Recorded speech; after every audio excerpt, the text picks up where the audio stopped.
Winnipeg took a slide in a recent poll on the top Canadian cities in which to live, but still resides in the top 5 among major centres in the country. A Money Sense magazine survey released Wednesday slotted Winnipeg in 5th among cities with a population of at least 400,000, a standing that grades higher than such cities as Vancouver, Toronto, and Montreal. Overall, Winnipeg was ranked 16th in the survey that tracked 200 cities and towns nationwide. It was the second straight year the city dipped in the overall rankings that incorporate factors from standard of living to weather conditions to employment and recreation. Winnipeg's highest spot in the 8-year-old poll was 7th in 2008.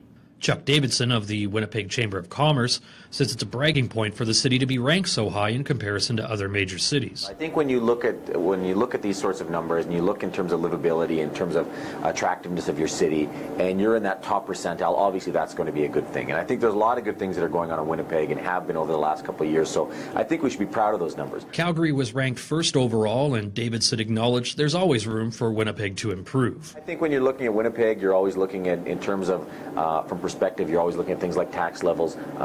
From business perspective, I think you're always looking at infrastructure is an important thing in Winnipeg. I think people will say that our roads and our infrastructure could be a lot better, and I think not a lot of people are going to disagree with you in those regards. While readers of the magazine will undoubtedly compare their hometowns with other cities across Canada, Davidson said the rankings should be taken with a grain of salt. I don't think people are putting a lot of stock in it and picking up a magazine and saying, well, I want to go to the number 1 city or I want to go to the number 2 city. I think people move to cities for different reasons. I think they move there because they're looking for jobs, obviously, is number 1. So if there's a good employment base, that's an important part for a community. Reporting for the Winnipeg Sun, I'm David Larkins.